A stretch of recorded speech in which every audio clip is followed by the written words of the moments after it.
funded grant that provides services and resources for Asian American students in the greater CSUN population. And I graduated last week from marketing and Asian American studies.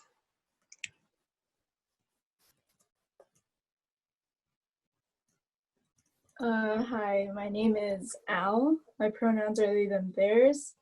I'm a former intern for Asian American Studies Pathways Project and former/current member of Student of Color Coalition. I'm currently involved with Anakbayan Los Angeles, Tech Community Development Center, Bayanihan for LA, which is a community initiative by NAFCON Los Angeles, the National Alliance for Filipino Concerns, and Filipino Migrant Center, as well as summer activist training. I'm happy to see people here. Awesome, thank you so much. So my name is Mary. I am one of the co-facilitators of this event. I am a student business assistant. My pronouns are she, her, hers. So just want to establish a common ground and pretty much just ask everyone also, what does the word inclusivity mean to you? And do you think higher education is inclusive of LGBTQIA plus students of color? And if so, like why or why not? Real quick before we have answers on that, can I have everyone who's not a panelist or interpreter turn off their mics and cameras so we get a better view of the interpreters? Thank you.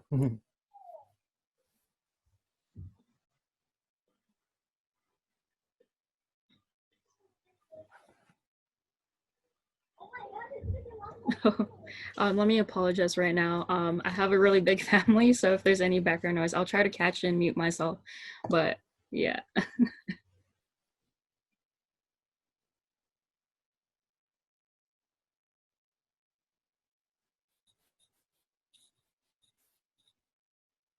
Okay. What is inclusive? Being inclusive. For me, I think just making sure that everyone, all race, all people, feels welcome at the end of the day. Do I think higher education is inclusive?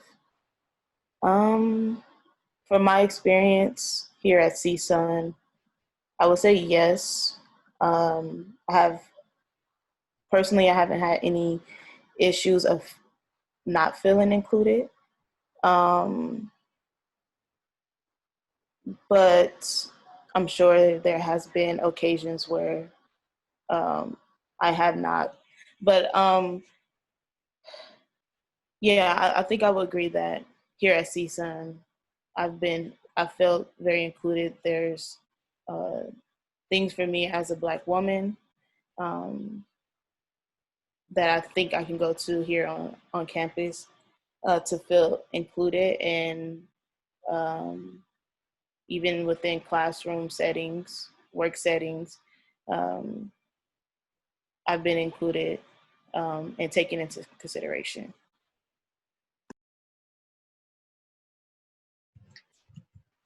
I'll speak on my experience in the Asian American Studies department and the marketing department.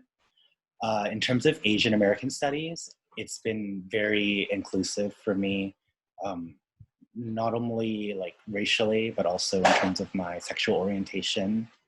All of the literature and the issues I've studied in Asian American Studies have reflected my identity. And in that sense, I have felt inclusivity, and I hope that other people that are gay and Asian American may hopefully experience that as well. In terms of the marketing department, I have felt inclusive because the department is, there are a lot of students of color in that department, and I see a lot of other Asian American students in that department.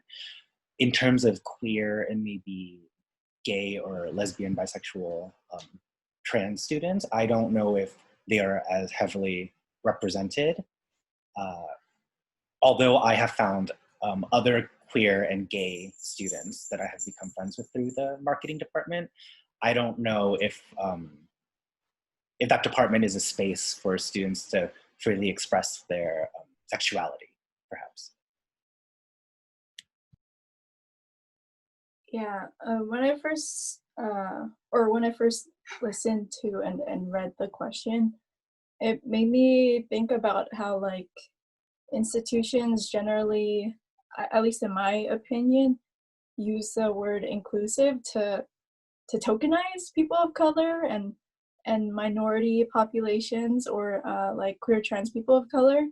And so to me, at least, like inclusivity means like a stepping stone to justice.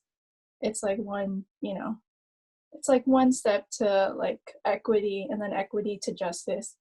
And although like, at least in my experience, I felt quite included, like in my, or in, yeah, included in my third year finally of CSUN by finding a group. I know that like for sometimes for like queer trans people of color, especially if they're low income, if they're on docu, they have like really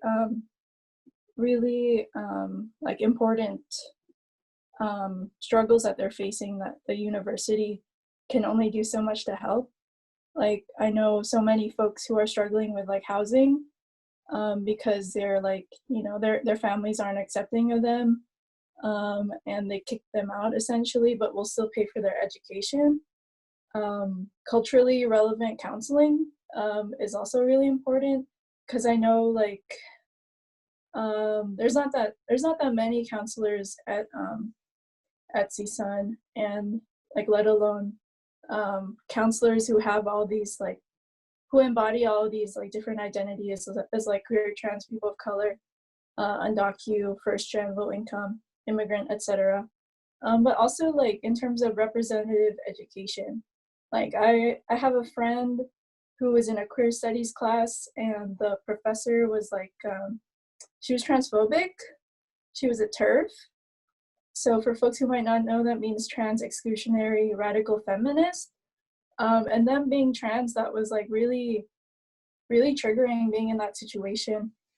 At least I'm really grateful like for spaces like Pride Center and Asian American Studies Pathways Project, and all the ethnic studies houses like the Black House, the Causa House, and ASA and Rev Scholars, the Chicanx House, because I think they were made in that there's like this term that people use that's like all are welcome here, but I think in that specific case it's more like this was created for you in mind. And so I think that's what true inclusivity is, like representing like folks most, there's this term vulnerated, because they're made vulnerable. They're not inherently vulnerable. And so like I think the Pride Center is one example of that, right? Like where they were born out of struggle, because there is still a huge need too for like open spaces for queer, trans people of color, but it's also a continuous struggle at, where at the end of the day, like it's justice. Inclusivity is just one small part of that, I think. But that's just my opinion. No, absolutely. I really like how you speak towards like inclusivity as action and as actual like resources to help people. And I think that leads right into our next question, which is, when you're thinking back to your first semester at CSUN, all of y'all, what program, policy, or support system do you wish you had known about or had been present to help you and other LGBTQIA+ students of color? For me, I was a transfer student, and like I went to community college because I wanted to work and also go back to school at the same time.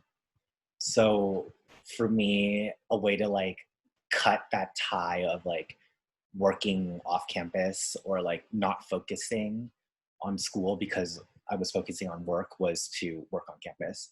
And it took me a while to find a job on campus, but I also was very like diligent, and I kept my ears and eyes out, and it wasn't easy. So I feel like I get the sense from other student workers that like finding a job on campus is like finding a really rare gem, or like something that's really hard.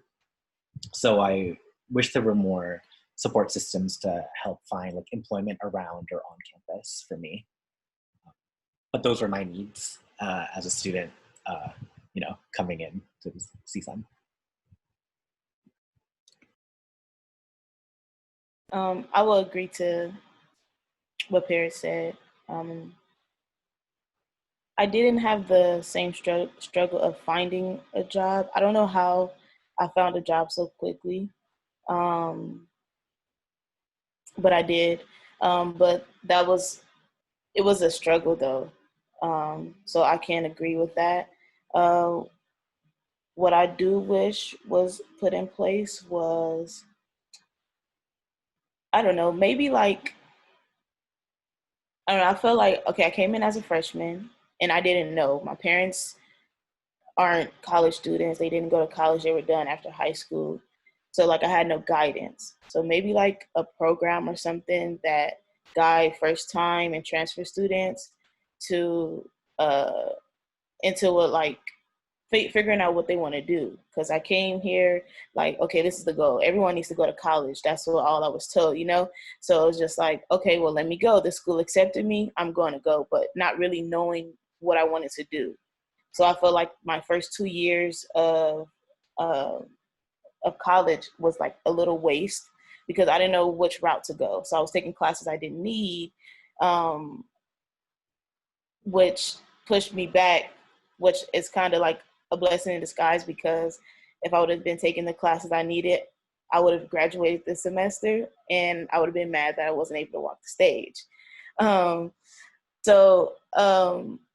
Like it just, I basically went in circles trying to figure it out all on my own and not having no guidance. So maybe like a guiding program for first-time freshmen and transfer students who don't know where to go or where to start. I think that would be a great help, in which I use my own experience to help incoming students.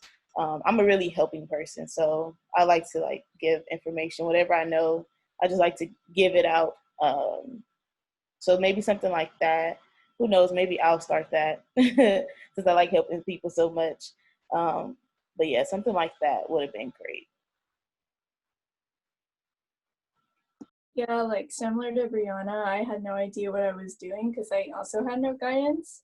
So I think it would be really cool if there was some sort of like QTPOC, queer trans people of color, like mentorship for incoming QTPOC freshmen or fresh people.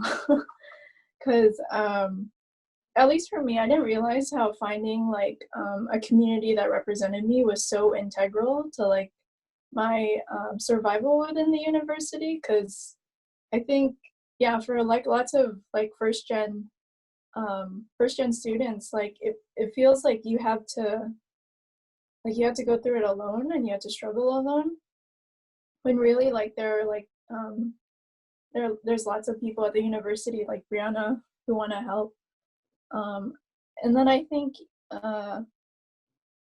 yeah, even more generally, like campus-wide initiatives that talk broadly about like gender and sexuality, so that it's not like a topic that's confined within the Pride Center, but baked into the atmosphere of CSUN, I suppose. And so, right, and those things kind of manifest when you have like these gender inclusive, like gender non-specific restrooms, right? When really those are kind of like tucked away. And so, for example, in the East Conference Center, I can't remember what it's called because I haven't been to CSUN in a while, but the building near the USU that's called East something, there's a gender non-specific restroom, but you have to go down like basically into the center of the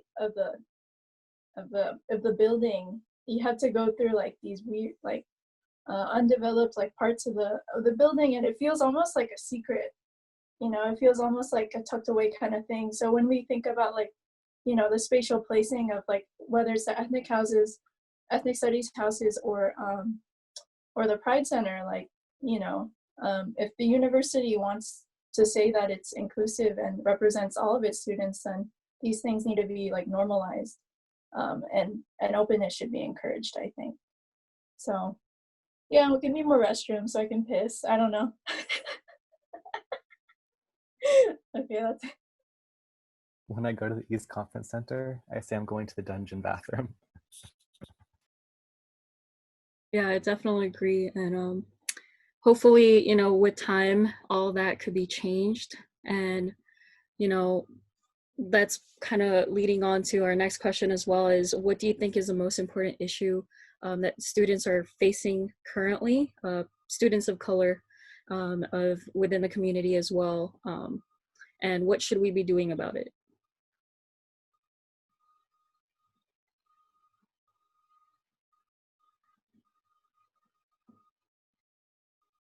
That's kind of loaded, right? Like queer Asian American students, like if you take COVID into consideration, right, you may be around or not around your family members, and they may or may not be facing racism depending on like what part of the country they live in, or what even part of like California they're from.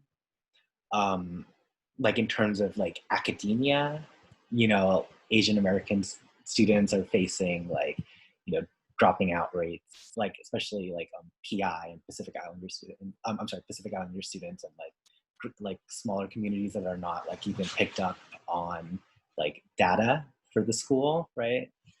They're not being represented. Yeah, which I guess which part should we talk about?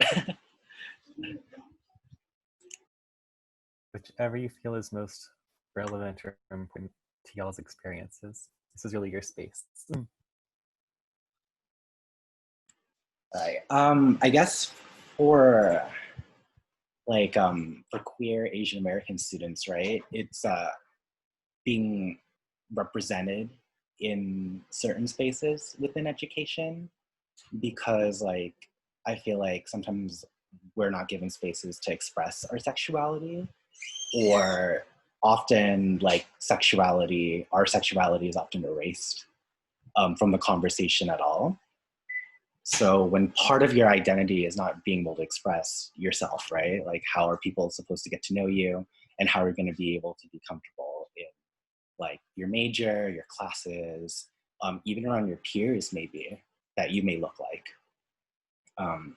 I think I know a lot of Asian American students, who are afraid to correct people when their sexuality is perhaps questioned, or their gender identity is like mistaken, and they don't feel like they have the space to be able to speak about how they identify or who they feel they really are.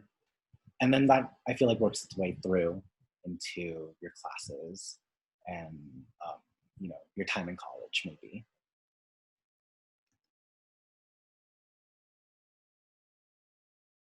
I think that this question goes back to what Perry had said about,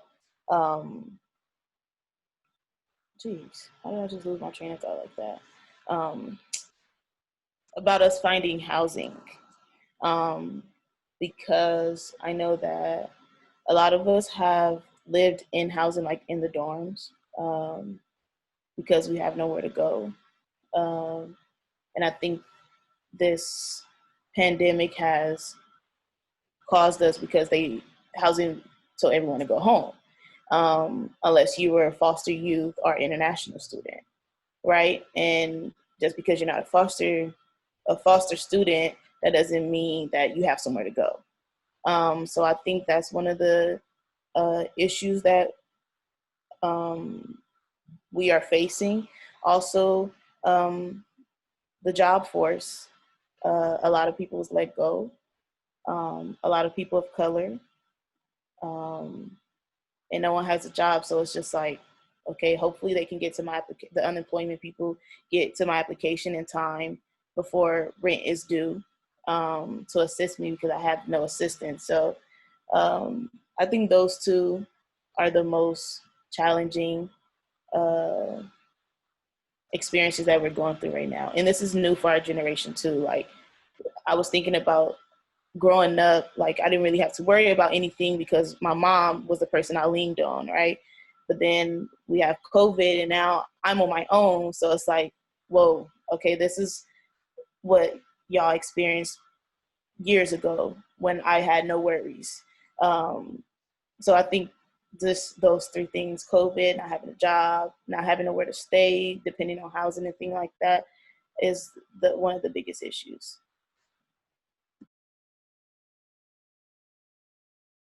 Yeah, definitely right. Like, yeah, like as we've seen, like because of COVID, so many folks are, you know, facing housing insecurity, and so I think the university has a responsibility to ensure that their students are housed. You know, especially because I'm not even sure if CSUN is giving back some of the tuition. I'm no longer a CSUN student. I'm a postgrad, so I wouldn't know. But I think also just generally to like ways that CSUN can help queer trans people of color are, as I mentioned before, providing access to culturally relevant therapy, um, medical support. So I know like CSUN also provides like reduced costs for maybe medication, but also services. I think like if you're a queer trans person of color, like you know, gender affirming like medication or even surgery is so incredibly important to your survival, right? In a world where you feel like you need to pass in some cases in order to just like walk down the street. I think also like, right, given this time, like space to grieve, to publicly grieve, I mean, um like yeah, like I think it's like 80,000 people in the US have died, and like and police brutality has not stopped. In any case, it's ramped up. And so I think too, like the Pride Center can help in providing like spaces for queer trans people of color to breathe and grieve, especially with like Nina Hope, like a Black trans woman who had recently been killed by police. I think these and it yeah, like I don't know. I think spaces to grieve are really important. Um, yeah, I don't know. Absolutely. Oh, go ahead. Sorry. Oh no, you go first. Okay. I was just going to go back to what should we do about it. I guess just giving out as much information as we get, like with resources on like places to stay, where to get food, letting people know to apply for CalFresh benefits because they're giving extra now. And Al, to let you know that CSUN did give students a grant ranging from like $700 to $900, depending on which one you feel if you qualify for. So that did help, especially for me, for having to pay rent in the summer. But I think that is something that we can do is just give out resources. Because I follow a page on Instagram. It's called The Source LA. And I send that to a lot of people that I know who don't have a job right now. And they just give out like housing. They give out a lot of stuff, like who's giving out free foods. You can go to the local elementary, middle, high schools, and they're giving out free, like bundles of food in the morning from a time to a certain time. You just have to look it up at your nearest grade schools. What else do I know? I think that's it for right now, but CalFresh are giving extra benefits, and then your local schools are giving out free food every morning. And also high school, K through 12, they've given them basically like EBT cards for the parents, ranging from up to $364 or something like that. So everyone look out for those things, do your research to get that information if you're in need of any of those. Absolutely. I think it's important now more so than ever, like you said, to help people be connected to resources and organizations that disseminate those things. Um, and I think because of COVID, people are starting to wake up to the fact that organizing and having this tight community is so important. So speaking of that, do you have tricks and tips from y'all experiences doing advocacy work for people who have never organized or done that kind of work before, but are now interested in getting involved somehow? Yeah. I was like not involved in advocacy work at all before I joined Pathways. And even now, like I don't think I'm like a pro at it or anything. So I always have to ask for help. And it was like reaching out to people like Al, who was like involved in advocacy, and then other Pathways interns that are like involved in community organizations that really helped me with them. Like just being aware, uh, and also like realizing that there's always going to be issues that you need to be like fresh on, and you just need to be aware. And it's not just the Asian American like community that's suffering. Usually it's a lot of solidarity work and people outside the like API community that might need your help. Um, but I always ask for help. I think you just need to ask for help, especially if you've never done advocacy work, and especially if you're afraid of it and you think you want to like do it. I think you need to reach out. Like there's no other way.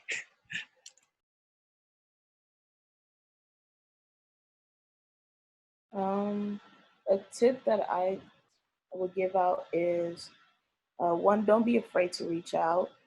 Um, it can be intimidating because people don't respond or look at you crazy or funny or whatnot. Um, or yeah, just not responding, so you feel like maybe you're doing too much or whatnot. But um, don't let that stop you from pursuing whatever it is that you want to organize, um, because someone needs it, even if it's just one person. Um, if you feel like you needed to create this, that means someone somewhere uh, needed that, and just keep pushing through.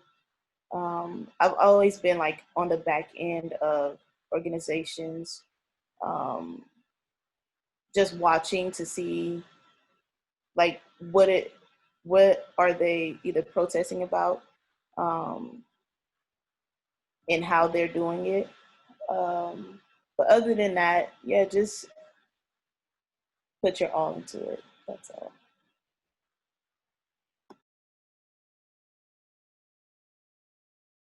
Yeah, what I would say to someone who's like interested in joining an organization or even starting like a local initiative is that everyone starts from somewhere, right? As Parrot said, you also don't have to be the most woke or well-read person out there to want to make change. Like no one is born out of the womb like an angry, dogmatic, yelling activist.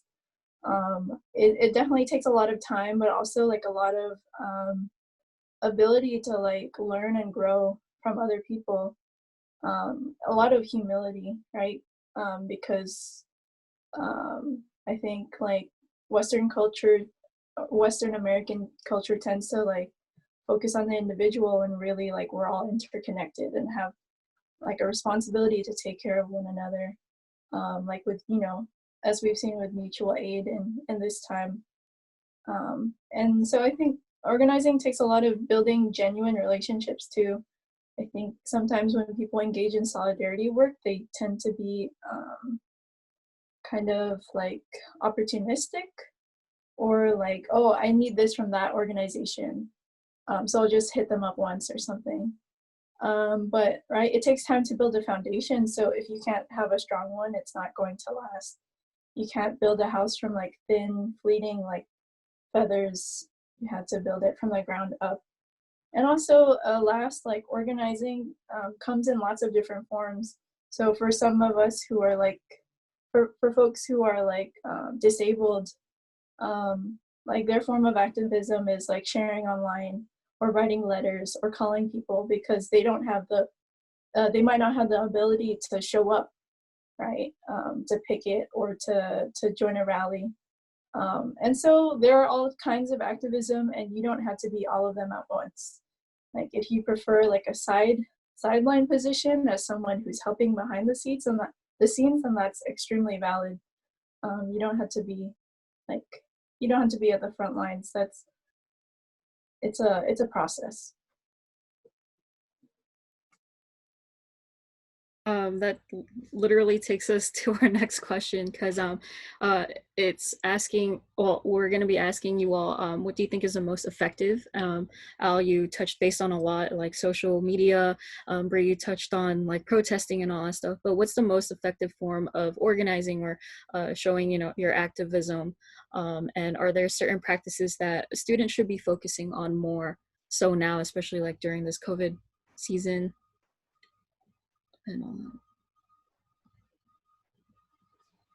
And I think due to where technology is today, of course, social media will be the most effective because everyone is on it.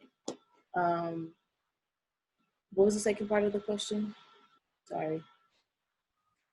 yeah, that answers it. Like which what are the different forms, and then as well as like what practice, like what should we be focusing more on towards, and you pretty much answered both of those. Yeah, I mean, today what's going on, which is everyone is affected by COVID-19.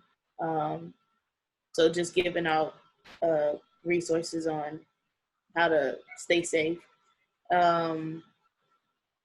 Yeah, and that's it. Like we all trying to survive during this pandemic. So just anything, extra tips in regards to like maybe home remedies, what medicines you're taking to keep your immunity up to par. That's exactly what I've been doing. Even though I don't have any organizations or anything like that, I'm more into like traditional medicines instead of like pharmacy medicines over the counter. I like natural things. So like what works for me, I put out in my social medias and let people know like, hey, this has been working. I haven't been sick since January. So haven't felt any sickness. You guys should try this, you know, things like that. So yeah.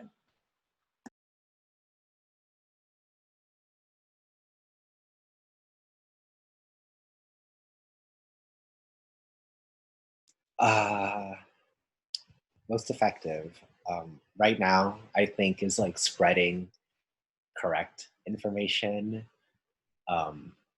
Like, I don't know, every day I get a message. I use like the Line chatting application. I don't know if anyone knows what that is, but like Thai people use it. It's like our Kakao Talk or our WhatsApp now.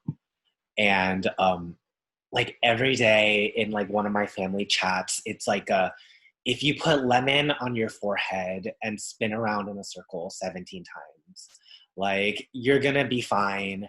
If you like the other day, because someone in my family smokes cigarettes, they sent like a thing in and they're like, if you smoke cigarettes, like you might not be like as prone to COVID. And it's just like, where are you getting this information?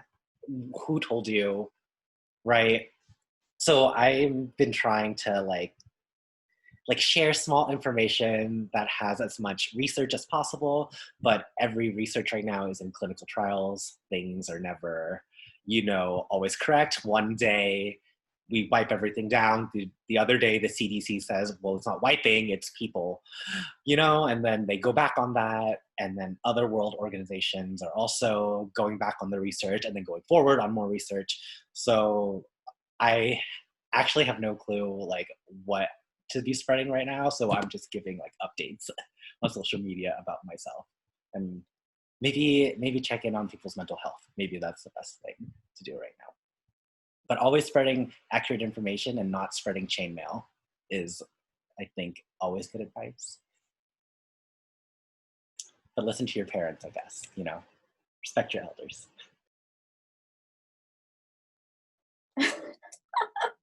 Yeah. I think if we're talking about like general organizing, I think, as I mentioned before, building genuine relationships and long-lasting solidarity, because even after COVID-19, at least you have those relationships. of like kinship and reciprocity, where or it's like synergistic, right? No one's cup runneth over because you're constantly pouring infinitely, I guess. And yeah, and being willing to wholly accept criticism and work towards continuous self-improvement. I'm still working on those things. Like, no one is a perfect activist, even after like my like 5 years of being involved in community organizations. It's always like a learn in progress. So putting in the time and working incrementally, because small successes are big ones as well. And then, as Parrot said, like checking in with folks, giving words of affirmation, because, you know, checking in is so important. Like, and I know some of us might not have emotional capacity to. I definitely don't I definitely don't sometimes. But I think it's letting people know that, like, even if you've only met them once, like, hey, like, I hope you're okay. Because it's really tough out there for folks, and some people just need like a hello. Absolutely. It's really important to stay connected, and like Parrot said, like check in with people who you know may or may not be getting correct or incorrect information. So on that experience, and in your outside advocacy work as well, how do y'all motivate others to make differences in their lives or change their opinions on certain things? And it can be either someone who doesn't, necessarily know any better, like someone not knowing COVID-19 facts, or someone who actively like disagrees with maybe your cause or your identity, who you're trying to convince otherwise.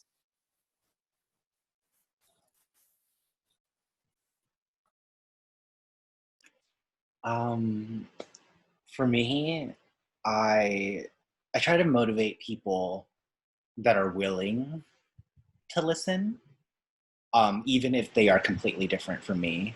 I think I don't know, maybe it's because I have found myself in the past, especially before high school, that I was often around people that were not on my side. And then even when I got to university and like I'm going to trade school and everything, I was around people that were more like-minded, but even our backgrounds or how we grew up were different. Um, but if you can find common ground with someone who's willing to listen, I think you can motivate them to listen or maybe change their mindset. But in my experience, I have never been able to, maybe even disagree with someone who doesn't agree with my community or my beliefs or my lifestyle. Mostly it's lifestyle. Beliefs, I think that can be a little easier. But when it comes to maybe like sexuality, if someone doesn't agree with your sexuality or doesn't see your identity for who you are, I don't know if I've ever been able to come to common grounds with someone in that. And I think that's okay, because I have been able to find people within our community that have accepted us, right? So you move on to those people maybe. But I don't know if that's the best, thing either. You should probably be more open-minded to like changing people's beliefs, but maybe not for me right now.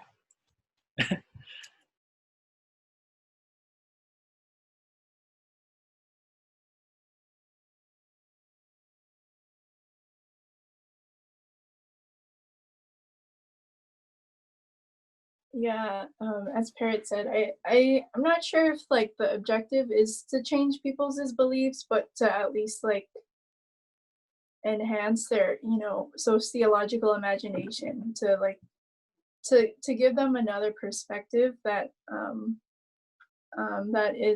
that might not be as privileged as theirs, because I think when we try to like force other people to believe what we believe, I've definitely been guilty of this. Like, you can come off as dogmatic and preachy, when really like in what's everyone's best interest is to find, as Parrot said, some common ground. especially when that common ground is just for the benefit of everyone. You don't benefit from like, you know, trying to convert people and then cut them off or something if they're not willing to convert. Like, I mean, that's what the colonizers did with religion, right? Like literally convert, because like indigenous traditions didn't fit their mold of society. So I think that was a very like 0 to 100 example, but yeah, I think it's just important that like acknowledging also where people come from, right? If someone comes from a very conservative background, like it makes no sense to try to convert them in one day, or try to not convert, but try to show them a different side or experience. So yeah, I think it's just coming with a level of understanding, and that you know, not everyone is going to be at your side at the end of the day, and that's just part of organizing and part of life. But it's about, I think, building really strong relationships, as Paris said, with those who will always support you.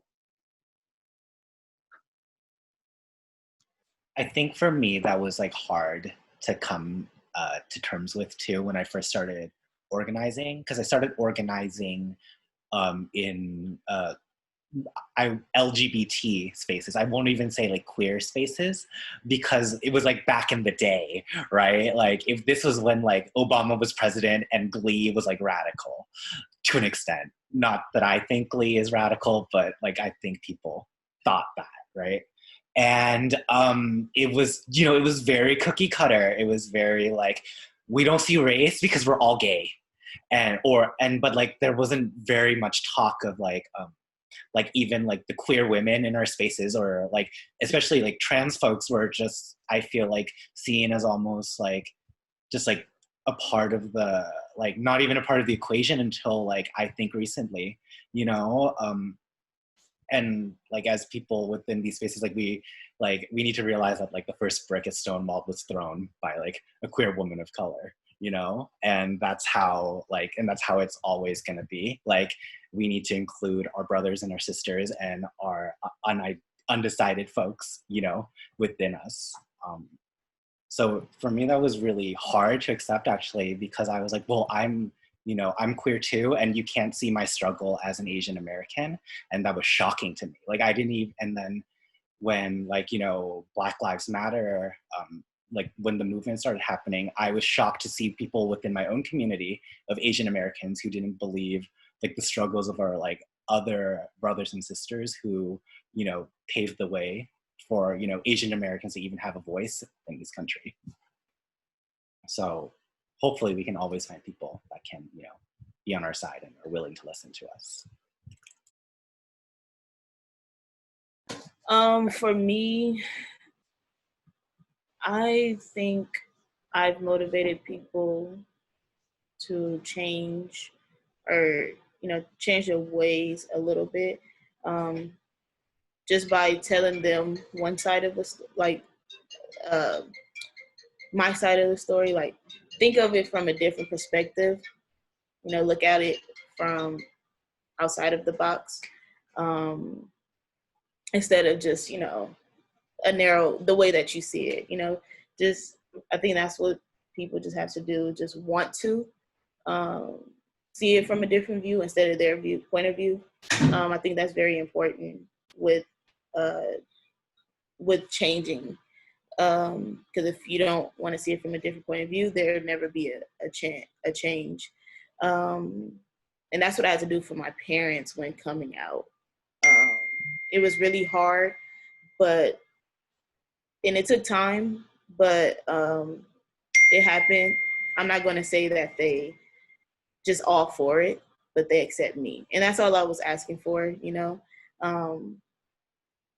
But yeah, just using that point of view, a different point of view, created that change. So now our relationship is actually stronger as parent to daughter.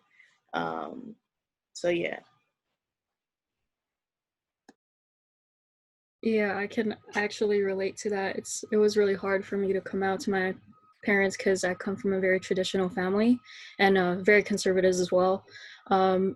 So with that, you know, for when we say motivate also, it's also for folks who are too shy or, you know, feel uncomfortable. Like, what are ways that we can, you know, join such communities without jeopardizing, let's say, you know, for example, if we're in hiding, how have you all, you know, build that for yourself? How did you join? You know, what it took you to do so? Uh, for me, just being open-minded all around. Going into organizations and um, attending events to learn more about what the organization is doing and seeing if I like it. Not judging, um, just being open-minded. Just that helped me a lot. I think if you can accept yourself first and be honest with yourself, like who you really are, and that it may counteract with the beliefs of the people around you. I think that's a good first start, because you don't have to express that with anyone other than yourself, right? And I think when you're honest with yourself, hopefully you'll start treating like even if you can't come out, you'll be able to treat the other queer folks around you and the people within your community the way that you want to be treated.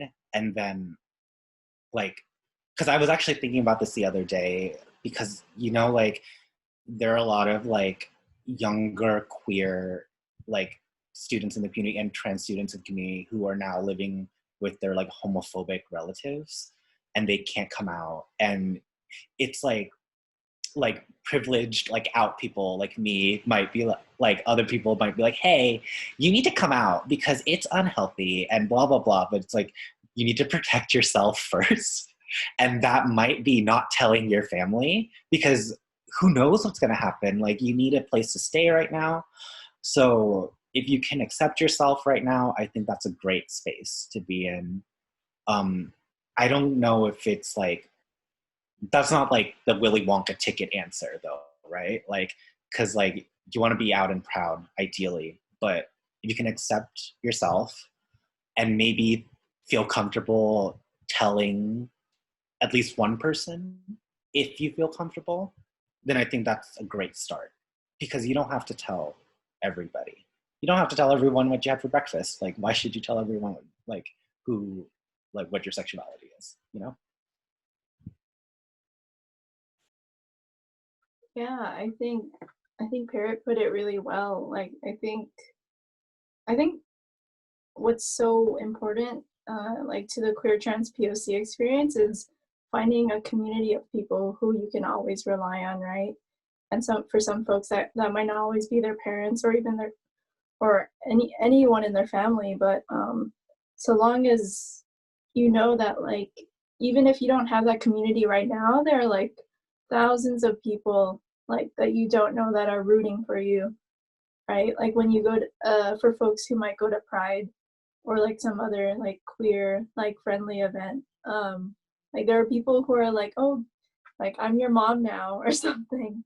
I have a sign saying I'm your mom, give me a hug or something. If you need a hug, I'm here.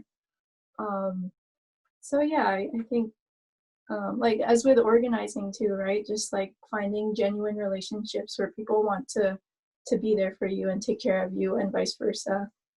um and yeah, coming out like like organizing doesn't like look the same for everyone. So as Parrot said, like making sure that you're safe, like that's the most important thing, your safety. um and if it takes, you know, who knows how long it'll take to be in a safe place, but at least like in the moment you can find, or you can carve out your own like small family of like really supportive people. I was going to say, I think for a lot of people, it can take time to get to the place that they really want to be, or get to the place where their organization is really reaching the goals that they want. So for our final wrap-up question, since we have about 5 to 10 minutes left,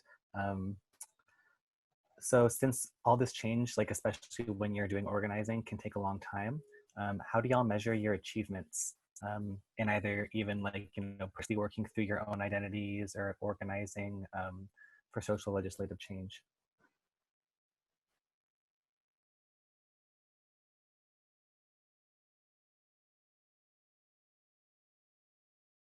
I know it's a big one. I've never thought about this. I don't know if I measure my achievements too often, which I think is not a bad thing to do.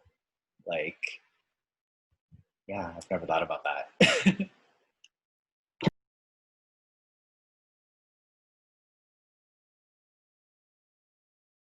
I'd say that, like, I know it sounds really corny, but I measure my achievements in, like, in the relationships I've made and have been able to sustain. And if I've and like in seeing how like myself and like the people around me have grown together, right? Like have grown synergistically, are constantly learning from each other and self-improving. And also like the sustainability of our like organizations and our consistent goals. I think achievements are part of the journey, but not necessarily the destination, right? If we like benchmark ourselves too much, that's why I don't do good with a passion planner.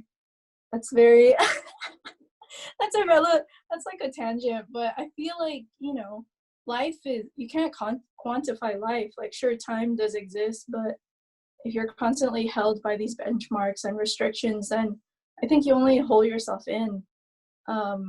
You only you put yourself in a corner. So I think achievements, like regarding achievements and success, I think like, you determine that for yourself. Like success means different things for different people. And, we don't, I think what matters at most at the end of the day, right? I think I've been saying this over and over, is just like building genuine relationships, because that's truly what we have at the end of the day, right? That's what I think, right? That's immaterial. That's something that could last forever. So I think those are really important. So corny. I was like, no, when I read this question, I actually thought about what you've been saying about the importance of building strong relationships, and how actually that is, if you're going to measure it, a good way to kind of determine how well you're doing in terms of actually helping your community and connecting people to the resources and things they need to succeed. And like the world changes constantly. Something else is always going to go on, and that's why it's kind of like not measurable in terms of achievements, but knowing that more people are aware, for example, like building that awareness, I feel like is a way to measure our success, like in terms of advocacy and getting folks to learn more about these things. So again, like what Al said, is touching people and getting people to also make that difference and kind of moving what do you call that, like pay it forward type of deal, but in terms of advocacy. So thank you all so much for being here. We appreciate you all. Parrot and Al and Bree, thank you so much, and as well as our interpreters, Teresa and Kevin. Thank you. Yes, and thank you everyone who came and Thank you for watched. having me. Appreciate it. Yeah, Thank you, so everyone. Glad y'all came and shared your knowledge. Yeah. Thank you to the interpreters. Thank you to the panel. Yeah, thank you for providing space. I think any kind of space like that centers queer, trans people of color, queer folks is really important, especially in this time. So thank you.